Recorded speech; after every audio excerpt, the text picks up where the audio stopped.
All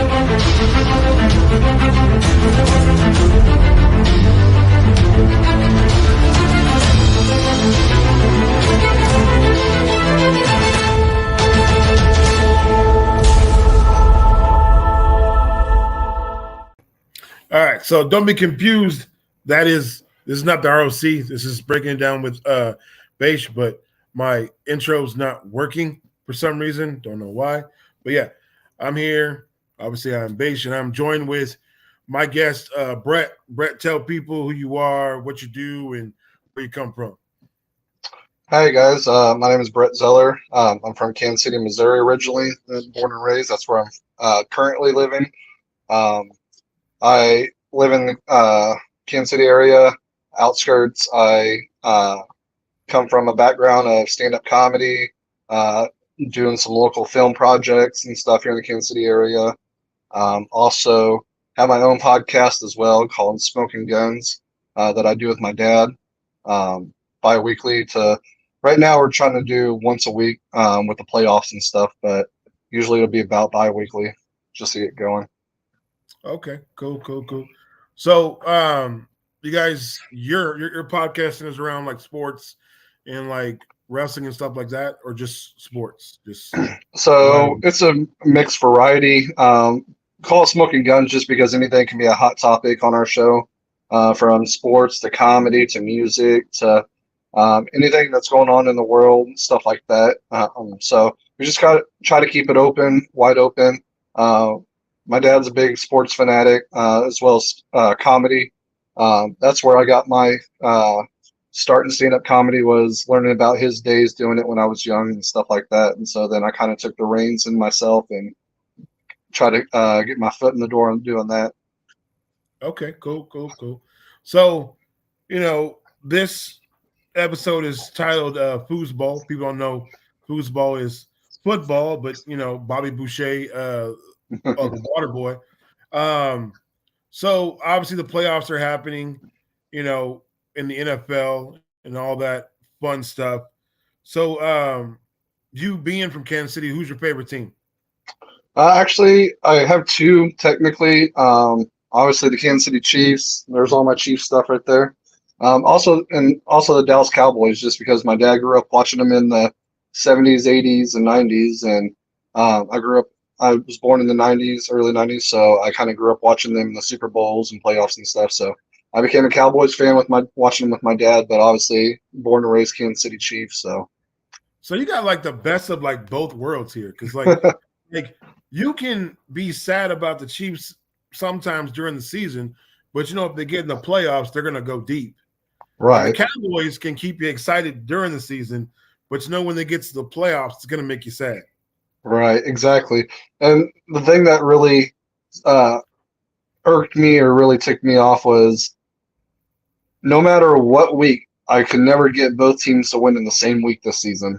One team would lose, the other one would win. One would win, and the other one would lose. I couldn't, or they both would lose in the same week. I couldn't get a week where they both were just winning very often.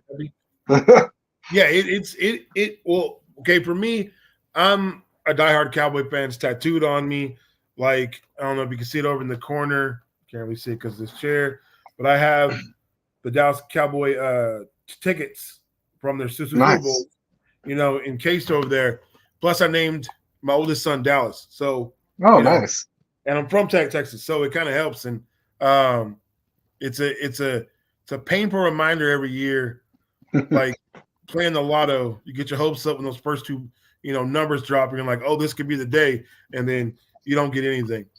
So it's just, what drew you? You say your dad grew up watching, but what drew you to football outside of your pops? Football. I mean, I grew up playing football, so that kind of pulled me into football and stuff. Was just playing with my friends and stuff, and then learning the skill trades that it took to get better at the game. And so then I got a better understanding of how it actually was played on the field, and like watching the game with my dad and stuff like that. So watching it and playing it, is where I found my love firsthand.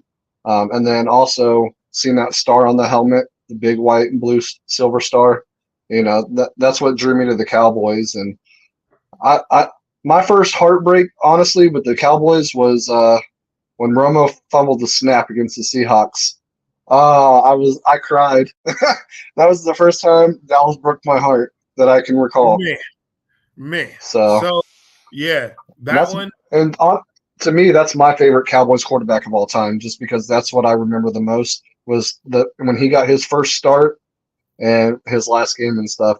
And my first Cowboys game that I went to was actually in 2017, Patrick Mahomes' rookie season when Kansas City went to Dallas and played, and that was a wonderful game. Yeah, I pulled for Dallas that day, and they won. Were you? I was Awesome. at that game. Yeah, I was at that game. I was at that game where they scored right for halftime, and the Chiefs were going to win. But Dallas won that day though. Yeah, I would put Aikman up there just because he was always consistent. Aikman wasn't going to give you a 400-yard game, but he wasn't going to get you interceptions either.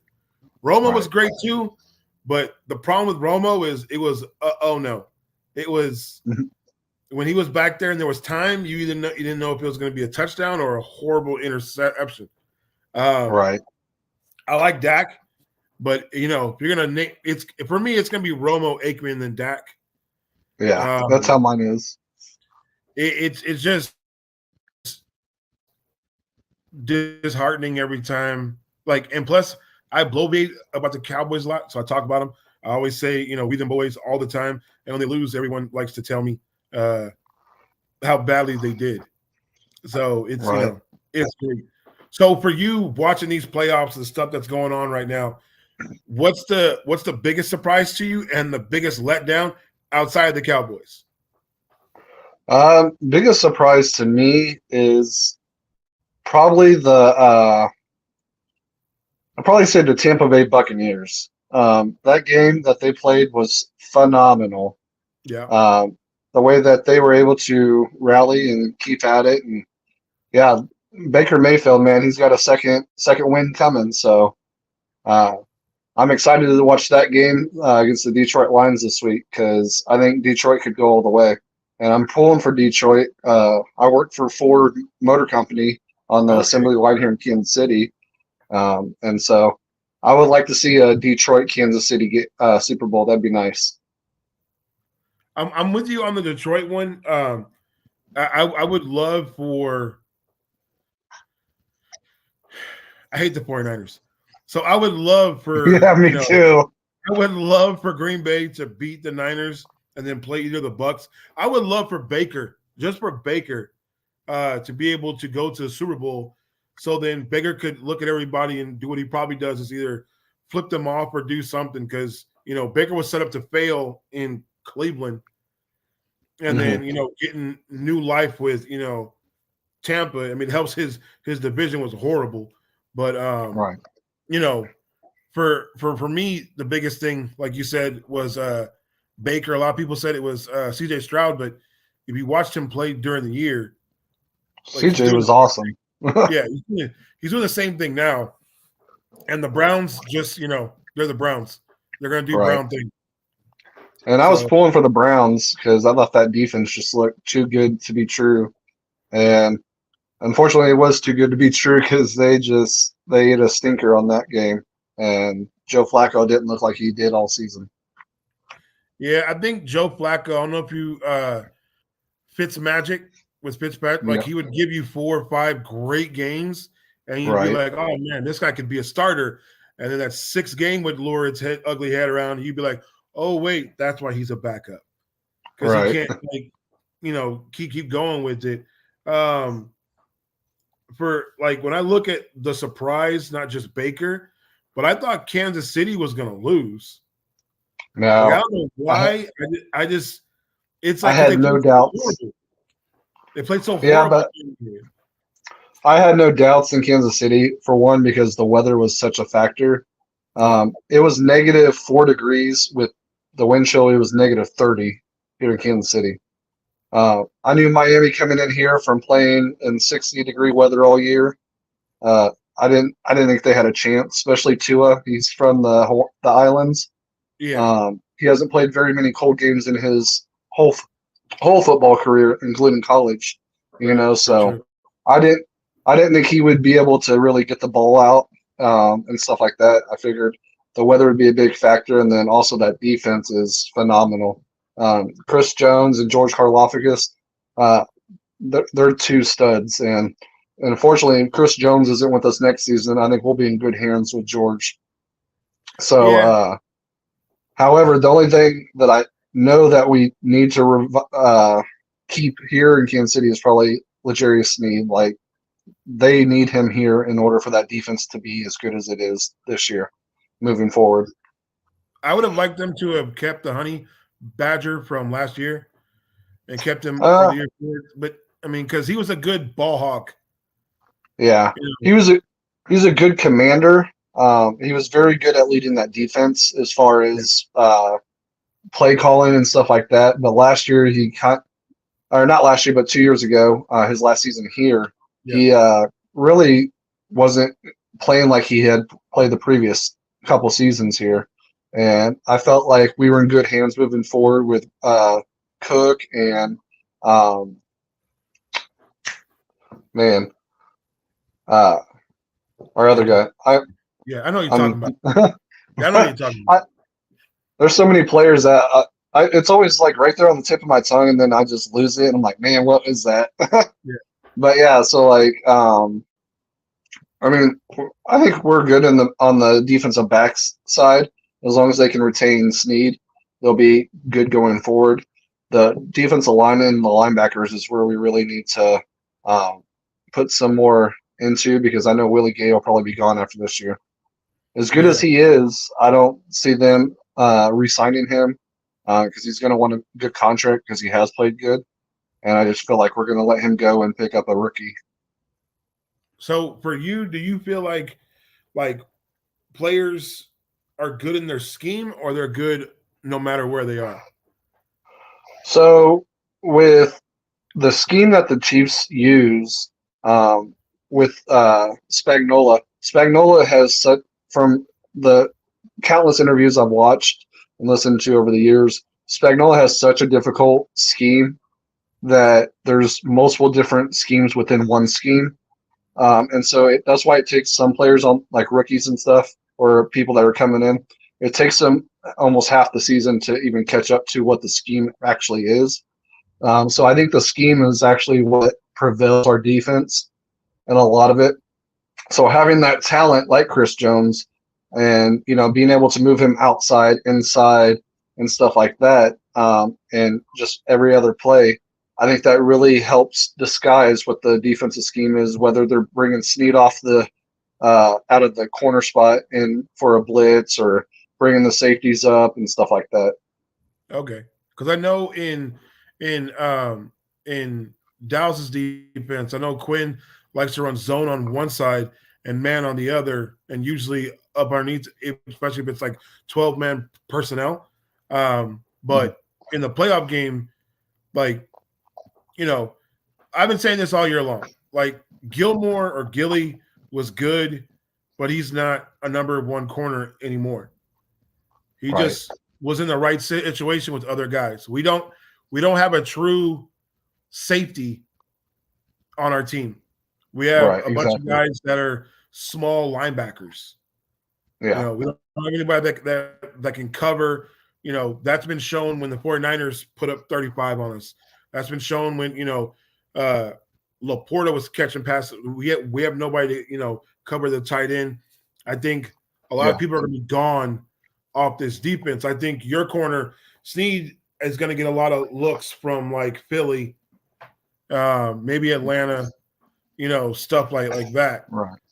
So if let's just say the Ravens, do what they do, and let's say they get to Super Bowl.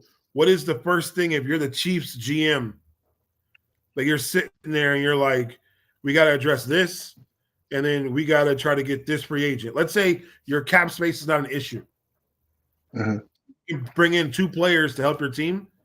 Like, what are the two people you are bringing in? First thing is you're gonna definitely look at Chris Jones, whether you want to resign him, if you're able to resign him or not, and also L'Jarius Sneed. those are your two number one first things they have to address before anything else. So if they can sign one or both of them to I would say a team-friendly deal, but we know that's not going to happen with Chris Jones with the money he's wanting. So if we could get L'Jarius Sneed on a team-friendly deal and Chris Jones on what he wants, the next thing is to bring in a wide receiver. Somebody that can bring the pressure off of Travis Kelce, somebody that can bring the pressure somewhat off of Rashid Rice next season, because Rashid Rice is doing an excellent job. He has really strived over this season to become our number one wide receiver. Yeah. We just need that Juju Smith-Schuster type player that takes a defensive back just to take another look real quick, just to get that open option to one of those guys. Just because I don't think Tony is the answer. I don't think James is the answer. Unfortunately, as much as I love the Chiefs, we don't have anybody on the team right now that can be as successful as bringing in one other player to help out those other two. Right now, we have two solid receivers in Travis Kelce, even though he's technically a tight end, and then also Rice.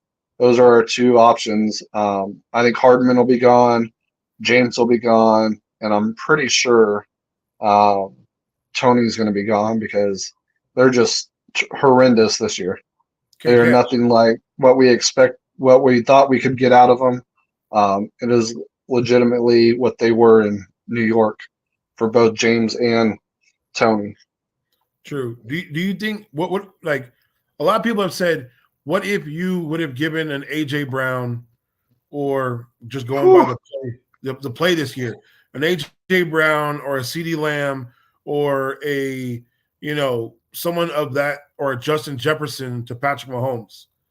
Because a lot of people said if you were to give him, that kind of firepower, they're like, if you transplanted Patrick Mahomes and put him on Dallas, would Dallas have lost?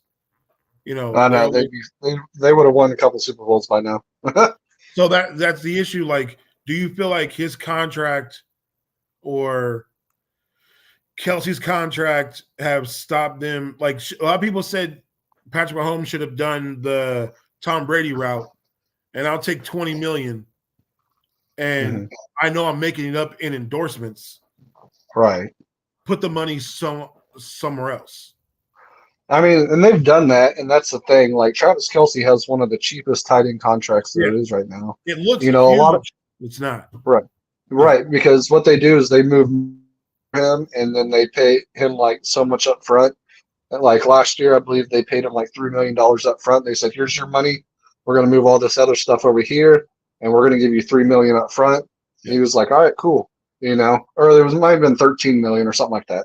I just know it was up there in the lower double or single digit millions that they paid him last year, and he was cool with it. He got hard cash up front. He was good with it.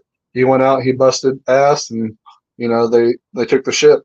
Now Patrick Mahomes is a different thing because with quarterbacks in the NFL now, there's quarterbacks out there making $50 million, a season now.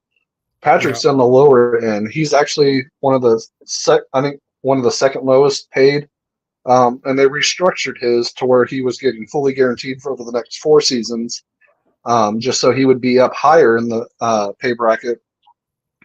But this coming year, I believe the salary cap's supposed to go up to $250 million, so that gives additional room.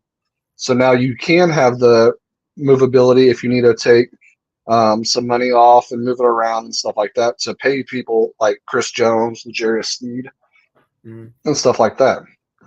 Because for a lot of people, like the running back by committee also with Kansas City is, for me personally, I think Pacheco is your guy, but you need somebody to, be that second back. Because the time of one back, I mean, Christian McCaffrey's breaking that, being able to do it, but sooner or later that body's going to break, and it broke the last 3 years going into the playoffs.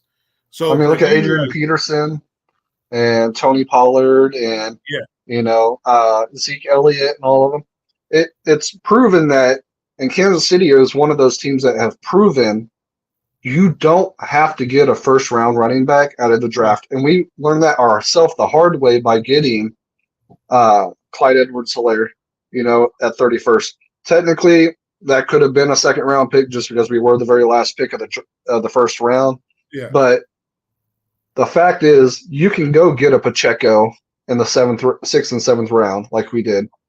You can go and get starting corners like Snead and all of them in the sixth and seventh round, like we did.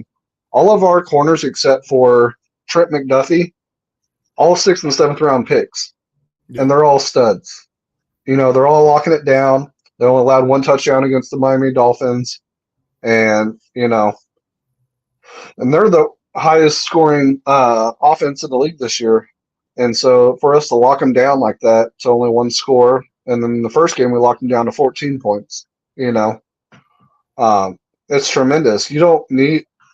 We have great scouts in Kansas City to the point where, I mean, if you look at Brett Veach, for instance, he was a scout. He scouted Patrick Mahomes.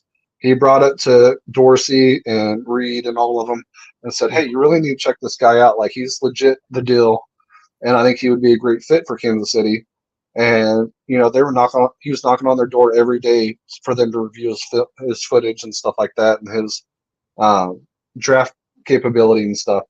But, yeah, I mean, if you have good scouts and good people around you that know what they're looking for and know what they can do, it shouldn't matter where they pick you in the draft. You don't have to spend a high pick on somebody high in the draft just to have a good, talented player. So, yeah, I mean, as long as you have a good organization around the team, you should have no problem. And unfortunately, Dallas, Jerry Jones needs to step down, in my thoughts, as the GM. If anything, let his son, Steven, be the GM, someone that doesn't have a bias towards the team as much as Jerry does. Always wanting to pick and fire the head coach just because they're not doing what he wants. I mean, what happened with him and Jimmy Johnson, that's what destroyed that dynasty, was you just won a Super Bowl and he didn't want to play puppet no more. So then you just fire him and let him go.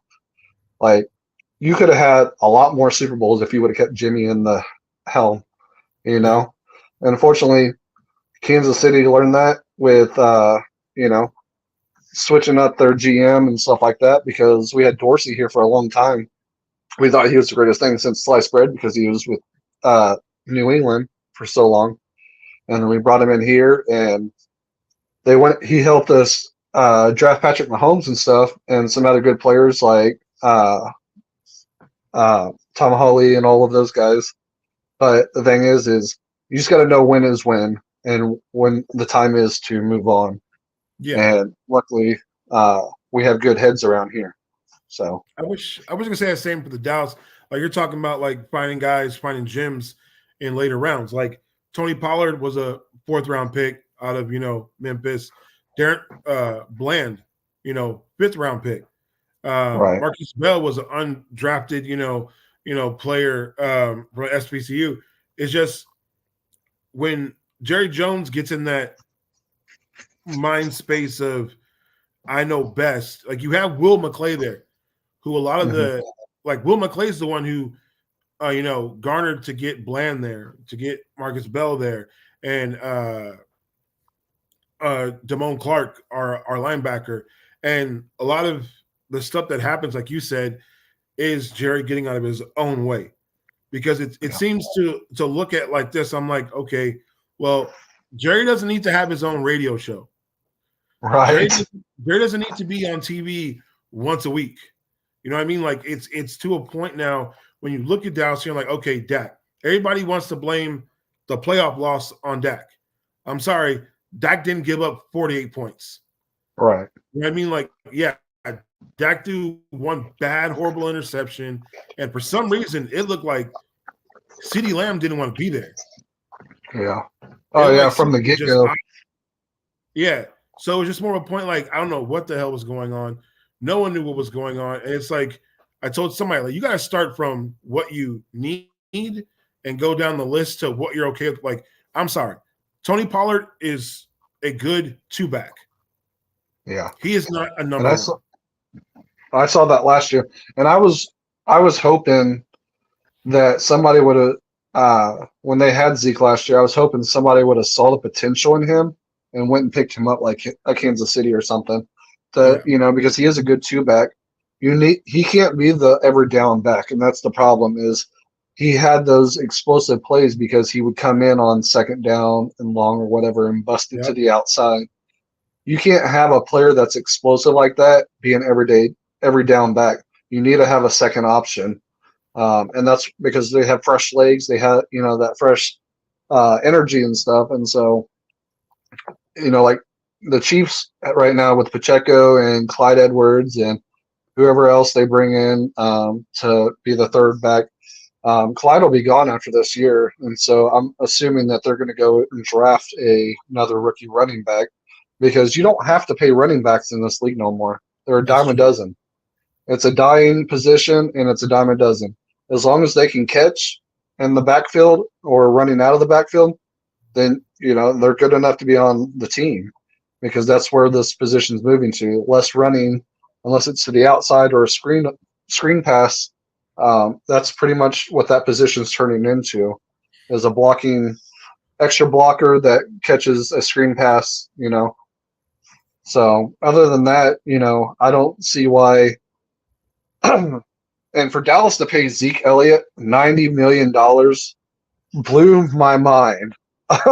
I said, who days of paying running backs money like that are way like Well, Adrian Christian Peterson-esque.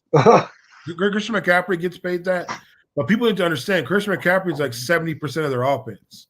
So, Right. like you said, catching screens, catching small passes, he runs routes, he goes out as a receiver. So he's more like him and Debo. Debo is that other running back, next Right. to him. So with like Dallas, when the season was going, I'm like, all right, cool. Like the Bears are having a fire sale. Go and get Jalen Johnson from the Bears to put as that other corner and put Bland and him as those and let Gilly go to the middle. They didn't do anything. Then I'm like, okay, Derrick Henry is out there as a trade. Bring in Derrick Henry, let him run, get those between, and let Pollard have fresh legs. Let him sprint and do what he needs to do. And Dallas did nothing. I think there's the difference that Jerry Jones isn't seeing when it comes to certain things that other GMs, like I look at it like this. Like the Bears have the first, and I believe, was it sixth pick? First in, is it Ninth, sixth? I think. Is it five? I think it's the ninth. Okay, the first and ninth. So for Something the like that. Bears, it's like if you're the Bears and you're sitting there and you're like, do the Bears trade Fields or do they trade that number one pick? Neither. So if you're gonna sit there, pat, and take, Oh no, you go get. Yeah, you go get Harrison Jr. That's who they go get. You need to get him weapons. He is a good quarterback, but they have no weapons at all. What big name wide receiver? What big name wide receiver do the Bears have? I mean, I like DJ Moore, but he's a second. I don't think he's a first. But the thing is he came from Carolina, correct? Yeah. Yeah, he came from Carolina. He was nobody. He wasn't a Steve Smith, in his prime. DJ Moore is a good second option. He is not a number one. Yeah. You need somebody like Harrison that could be a number one. You need somebody like DK Metcalf that can go up and get the ball. They need that big name wide receiver for him. They don't have a good, a top 5 tight end on their team.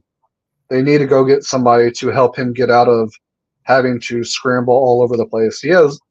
I think he broke Michael Vick's single game rushing record last year or something.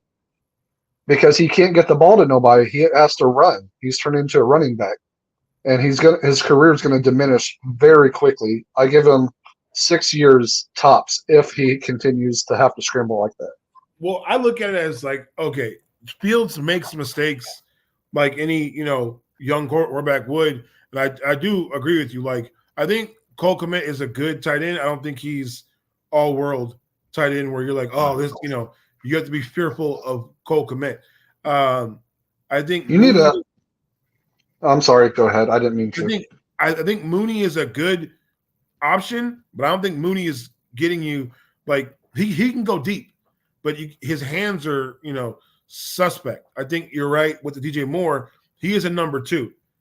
He can get open. He can take a screen pass to the house. He can fly. He can do that go route.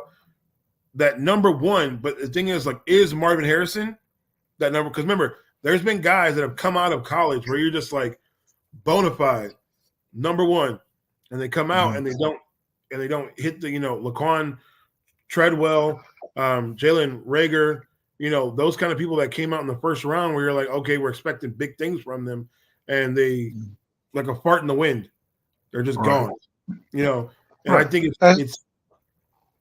go ahead. And that's a risk you have to be willing to take as a franchise, though, because you have all the surrounding pieces. They have a great offensive line. They can add 1 or 2 people in there to make it younger, but they have the pieces in the right place and everything. They just don't have that weapon, that downfield weapon. As far as tight ends, they need like a Dallas Goedert, somebody that's reliable, but you don't always have to rely on. Dallas Goedert is that tight end that he's good at blocking. He's also a security blanket when you need him. He's not a Travis Kelce. He's not a George Kittle. He's just somebody that in a pinch, whenever you can't find nobody, you can always come back to him. And that's what they need, at a tight end.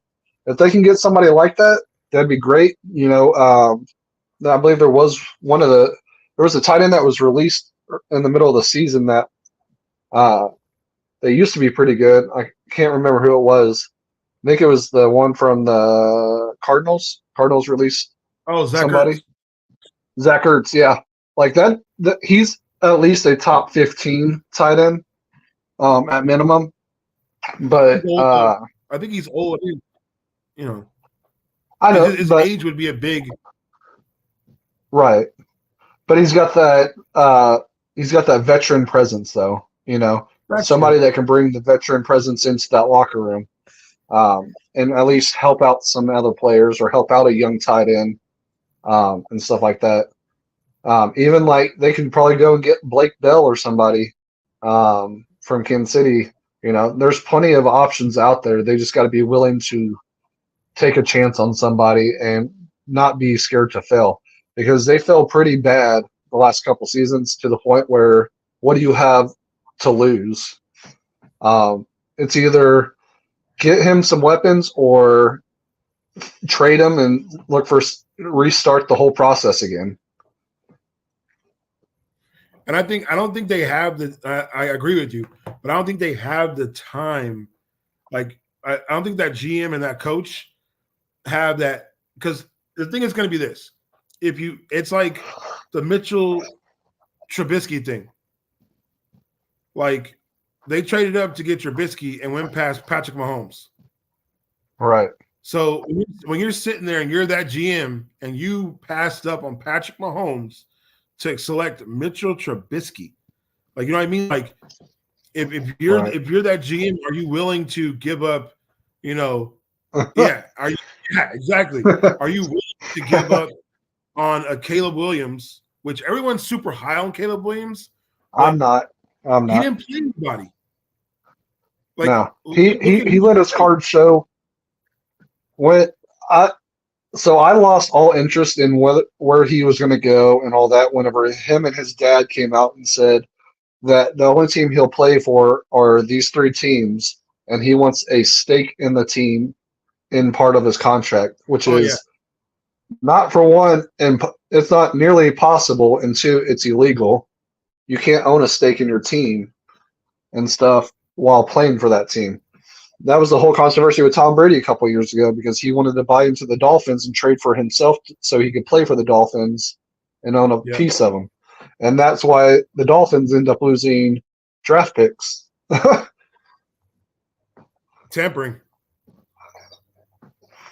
That's what I don't get, though. That's like, for me, when the thing with Caleb Williams is there's that playing his hand. The whole thing, the crying thing, didn't really bother me because like we've all played sports. When you have a bad game or it blows up, you're gonna cry. The emotion hits you. It's just gonna happen. My big thing with Caleb Williams was give me a team that Caleb Williams played where you were like, damn, like they played in Alabama, or they played at Georgia, or they played at Clemson, consecutively. Hell, in Auburn, Mississippi, somebody. They played Stanford. Defense is not good. 3 years. They, you know what I mean? They played Oregon, which is just an offense. It's like everyone's fascination with Caleb Williams was based off of he has a lot of garbage yards. Yeah. He throws yards against bad teams. Yeah. Who was the team that they lost their first game to this year?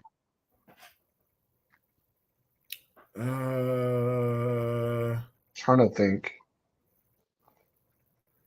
I had that earlier. Hold on. Because I was thinking about it earlier when I was sitting down. I gotta look up. The reason I say that was because when they showed him on the sideline and they were trailing, he had no emotion on his face. He wasn't over talking to his players. He looked. He was just sitting there like dead face. Like he had no emotion as to want to come back and win. I don't think he has that thing in him where it's like, okay, well, we got to go and do this. And they weren't down by a lot. No, I think they were down by like 10 at that point. And it didn't work. You look at a player like Patrick Mahomes on the sideline, and they're down by 24 in the divisional round to the Texans, and he goes over to his teammates. He tells them one play at a time. We're still in this. Don't give up. They come back, and they beat them by 25 points. That is a dog. That is somebody that has a killer instinct in them to, no matter what, never give up the fight and to finish till the final whistle blows. And that's why he is who he is. And that's why, this week I feel like he's going to be the Grim Reaper again and go into Buffalo. He's going to put the death penalty on Josh Allen, the Buffalo Bills, and the Bills Mafia once again for the fourth time in 5 years. It's got to be hard to go in there. It's got to be hard to be a Bills fan. Because if you get to the Super Bowl, you already got history on your side that it's not going to go well. Right. Every time they see Patrick Mahomes in the playoffs, it's just they close their eyes because it's like looking at Tom Brady. Right. It's just bad. Yeah, it just looks to a point where you start looking at stuff that like happens. Like I think Dak's in that same vein of like if you look at the sideline, Dak's always trying to pump his guys up and going out there, and it's just like after a while, like you either live to be like you don't give a shit, or you get like Russell Wilson where you're just like try to stay chipper like all the time, like even when you shouldn't be. Like the team's screwing you over here, it's like it's all right, All right. He gets his money. He don't care. He has his one championship. I don't think he really cares. But so for you, on Russell Wilson, where do you think Russell plays next year? I think he'll be in Denver one more year, just because they owe him so much money, and they couldn't even afford, to. They couldn't afford to pay him to leave if they wanted to, because that's going to be a huge hit to their pocketbooks, to the salary cap. Like $60 million in dead cap. The first year. So, I think one more year, if they can't get it right, I think Sean Payton will go ahead and send him packing. You got to at least give Sean Payton 2 years with Russell Wilson to see if he can't correct it. They started really crappy this year. They finished pretty strong. With their first win being against the Kansas City Chiefs and beating us for the first time in, I think it was 17 games that we played them, that they've lost against us, and lost 16 in a row to us. That was their 17th game. They finally won. And I believe the same goes for the Raiders this year. The Raiders would be dumb to not hire Antonio Pierce as their head coach. And they're Like still that doing dude, interviews. I don't understand that. that he was phenomenal. The way he brought that team close together and put a fire under them Yeah. was. I was scared for the Chiefs possibly losing their playoff spot with them. All they had to do was lose one game, and then the Raiders had to win out, and they would have lost their playoff spot. Yeah, So I Antonio Pierce was, is one of those dudes. Antonio Pierce is one yeah, of those coaches, like kind of like Harbaugh is, kind of like Dan Campbell is, where you sit there and you're just like, all right, they're not giving you a rah-rah speech. Like yeah, they don't like to lose. yeah, It's not like, let's be honest here. The Raiders could have just Antonio Pierce could have been like, hey, Caleb Williams is sitting right there, May is sitting right there, yeah. Penix is sitting right there. Let's just lose our last games. No, he actively went out there and tried to win with Aiden O'Connell. Right, Like, just imagine if you can get a quarterback. right, If you can get a quarterback, get a good draft in there, and not have guys like Matt Mayock and McDaniels drafting your personnel. I think right. they'll go for further, which is I hate the Raiders too. So it's just So do I. so it's like I hate Philly. I hate the 49ers, and I don't like the Raiders. It's just I Yeah. don't know what it is. I don't really care about the Giants or the Redskins. I'm not a big fan of the Bills, but I have two friends that are actually in the Bills mafia thing, that tailgate and do that outside. Uh-huh. Yeah. So it's a cool thing to be around. Just, Yeah. sucks. It Yeah. just sucks. Yeah, that's a team that travels pretty well. Kansas City, I would say, probably have to say they're one of the best traveling teams. There's a reason we have Arrowhead West, which is LA. The Chargers. It's true. We take over that place. There's more Chiefs fans there than there's Chargers fans. Well, I mean, be honest. Raiders The Stadium. Cowboys are there. It's the same thing. Yeah. And then whenever we go to Las Vegas, they'll always be Oakland to me, no matter where they are. It'll always be Oakland Raiders. Yeah. That's just what I grew up with the black hole. Even though the black hole's dissipated. But yeah, we take over, Las Vegas as well. That's one thing about the Chiefs is they're very good at traveling, and I'm sure we'll be there in Buffalo this week to make it all red. Hopefully. Like I'm happy for the Bills and all that kind of stuff. And then I wanted to ask you, who do you think should be the comeback player of the year? Well, I can't say DeMar Hamlin because he didn't play any this year. He played like 2-3 snaps in a game. So I couldn't say him. Trying to think who else got injured. Who got injured last year? Because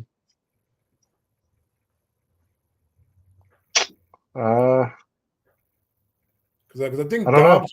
Dobbs is one of the people that they were talking about, but then he didn't play. I'll say, what did he do this year? I mean, he beat Dallas, and then he played great in the first two games in Minnesota, and then the next two games threw 7 interceptions. Right. So yeah, but Dobbs was gone for 2 years from the league, wasn't he? Yeah. He was in NASA. So yeah. I mean, yeah, I don't see him being the comeback player of the year. I'm looking at players that got hurt or obviously died on the field last year. Unfortunately, yeah. If he would have played more, like a couple of games at least, that would have been, in my books, that would have been comeback player of the year. But he didn't play very often, and stuff like that. So it's hard to say. Coach of the year, however, I think should go to Dan Campbell.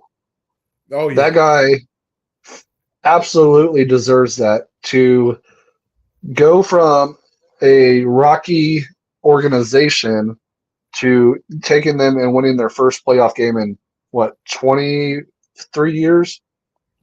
Yeah. 24 years? Yeah. And then if they can win this week, it'll be the first time that's happened since 54. 54. Because getting to the championship would be the 54. Getting to the divisional round was after they beat Dallas in the 90s or 91. But I think comeback player of the year is Baker. I think because Baker took a team that everyone put him there thinking, okay, well, they're going to win like 2 or 3 games, and Baker's going to be a bridge player to whoever they draft. So now people are seriously considering giving Baker, a 4 or 5 year contract. Yeah, I mean, he played for 4 teams over last season and this season. Yeah, He played on Carolina, like 5 teams. yeah, Carolina, the The Browns, Rams. yeah. So Yeah, I mean, for me, it's Baker. I'm with you with the Dan Campbell pick for him being coach of the year. Now, who do you think is MVP? MVP. Obviously, they're going to give it to Lamar for sure, which I'm okay with that because the last time Lamar won MVP, they lost in the divisional round. So I'm hoping that the trend continues with him because they can't win in the playoffs. They've proven that time and time again, season after season, that no matter how many times they go to the playoffs, no matter how good they are in the regular season, they just can't put a win together in the playoffs. And as of right now, Patrick Mahomes is the only Super Bowl winning quarterback in the playoffs. That's true. So For me, he's got the experience on his side.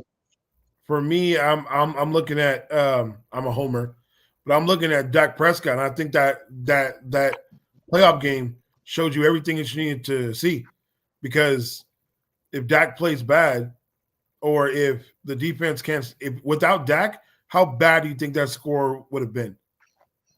Like, for me, MVP is if we take you off that team, how bad is that team? And how many wins did you give that team? So, like, I would put CJ Stroud in that air. I wouldn't put Brock Purdy there. I don't know because Brock.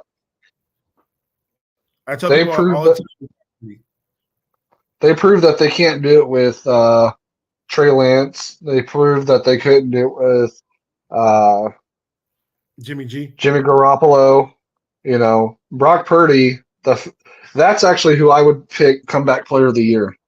The fact that he tore his he had that elbow injury in the NFC Championship last season, and to come back and be as good as he has been all season, I would probably give it to him for comeback player of the year.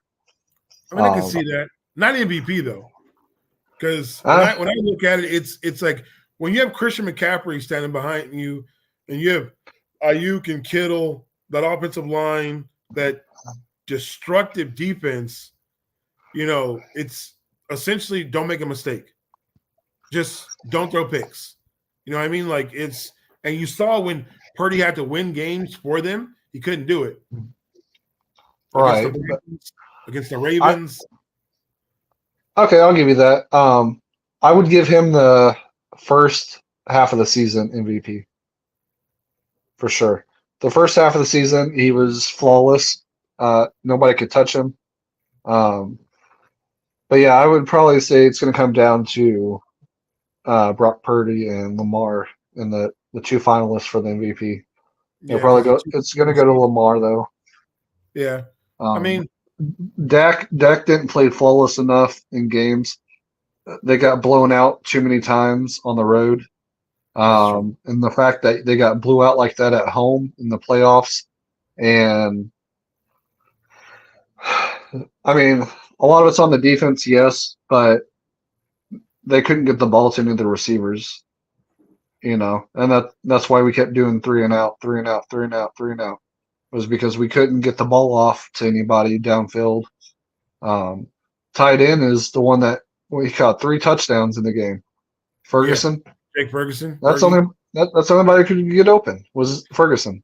That's why I sat there and I was just like there the other day when I was sitting there talking to 2 of my brothers, like, if they're going to actually analyze this team, you need to do what Kansas City did with Tyreek Hill. Yep. Sit there and look and be like, Tyreek Hill's a great player. He's a great talent, but we can win without him. Yep. And on Dallas, they need to make that. It's like, look, I love Micah Parsons. I think he's a dog. I think he's awesome. The problem with Micah is every time there's a big game, Micah disappears. Yeah, and that was one thing that really irritated me about the game was the fact that he got no pressure on that offensive line Yep. at all. I think he had, from what I saw with my own two eyes, can recall is I think he had like three pressures the whole game where he was actually in the backfield. Um, I'm sure there might have been more that just didn't see, but yeah, it was like three, maybe four Yeah, pressures where he it actually one got one one. that they actually gave because two of those plays I think you're talking about were screens. Yeah, So it was but like, of course he came in. It was, right, but I but yeah, think that's that's the thing. Like, yeah, do you and pay Micah? so Like, do you pay him? Like, I would pay him. I'd pay him. Some of the other players, I would probably go ahead and uh, move on from, but I would definitely pay him. You don't have too much money invested into the defensive back. I think you're paying Diggs. That's it, really. Um, yeah, because Bland's he's going to be on his third Rookie. year. Yeah, he's a fifth round pick. Your safeties, Donovan Wilson's still on a contract, and so is Hooker. Curse, they're going to let him go. He got burnt too many times, gets lost Yeah, in coverage. Gilly, they're not going to re-sign. Um, it's just a lot of stuff that's been our bugaboo with Dallas. We yeah, don't have a tackle. We don't have a D tackle that can plug it. And then we don't have corners besides, like, Diggs was feast or foul. Like, he's either yeah. picking you off or he's giving it up deep. And Bland, as you can see, is the same thing. Bland's either going to pick you off or get burnt. Like, That Buffalo it's game, too man. deep. I was Yeah. I was like, who the hell is this player? The dude last week just had his sixth pick six of the Yeah. season, and then this dude's just giving up 200 yards of receiving and multiple touchdowns. Like, who is Yeah. this player? It's a thing with Dallas where with Dan Quinn, it's like it's feast or fall. It's like you're either going to get interceptions and fumbles or you're giving up 400 yards. Yeah, And I love Dan Quinn. His scheme is awesome. But I think it's more of a thing like with Rod Marinelli when he was there and with Dan Campbell. You teach something, you teach something, you teach something, and the next guy has to come in and pull out together. Dallas has to be blown up. And if you're saying pay, Micah, okay. But then you got to worry about CD. Are you paying CD Lamb? Because you're right. like, CD Lamb went off this year. Yeah. So with that whole thing, um, I don't know. They need to figure that out because that playoff game, you could tell he was irritated from before the game even started. They Yeah. showed him on the sideline after the first drive, pissed off, walking down the sideline, wouldn't even talk to Dak. Then later in the game, him and Dak got into a feud on the sideline, yelling at each other. So something was obviously off there, and I don't know what it was or why on the biggest game of the season that there was an issue there. I know the last couple games that they played, they showed him on the sideline or in the huddle. They even showed it in the playoff game, him in the huddle saying, give me the ball, because Dak wasn't getting it to him. Well, if he doesn't have enough time to get it to you or there's not enough separation, how is he going to Yeah. get it to you? Because So he's just turned into a diva. yeah, that's that's the issue. Like, do you go forward and be like, okay, well, CD's our best recourse because Gallup is gone. Yeah. Like, he has no more guaranteed money, so he's going to be gone. Cooks, do you bring Cooks back? There's more questions with the Dallas Cowboys than with the Chiefs because obviously the Chiefs are still playing and they have a Right. road to the Super Bowl that, I honestly think they beat Buffalo, they'll beat Baltimore. That's it. Baltimore can get past the Texans. That's true. I Texans are think they looking will. pretty. I think Texans However, use their magic, yeah, but the Ravens also lost to the Steelers this year. That's true. So my thing is like I'm praying and hoping that the Texans can win, and then obviously Kansas City can win, because that'll be the Arrowhead Invitational for the sixth season in a row that the AFC Championship will be at Arrowhead, and that would be phenomenal and crazy as all can be. to have everything fall the way it did, and then to still bring the championship back here. Then there's no doubt, no matter whether Patrick has the number one or not, that they can't still make things happen. That's you true. know. That's true. That's true. Well, so it's fun talking to Brett about football, our respective teams, and some of the stuff in the playoffs. I'm gonna let Brett plug his stuff and talk about his podcast or whatever he wants to talk about. Okay. Again, my podcast is Smoking Guns. Out here on the JG Jukebox Lounge and everything. So if you guys ever want to check it out, go ahead. Also, you can look me up on Facebook under Brett Zeller. Also, you can look me up on TikTok under Mr. Zeller 91, I believe is what it is. And I got content on there as well that I post and stuff like that. So cool. So yeah, look him up. Look Smoking Guns podcast, listen to it, subscribe to it, get other people to listen to it, subscribe to it, all that, awesome good stuff. And it's sorry about that. It's Guns with 2 Z's. Oh, okay. Guns with 2 Z's. Smoking Guns with two Z's. So if you can't find it, write it again, but Smoking Guns with 2 Z's. So thank you, Brett, again for coming on for a football talk. It's been breaking it down with Baish. Obviously, I am Baish. And again, I don't have an outro, so I'm not going to play with it. It's just going to go off. So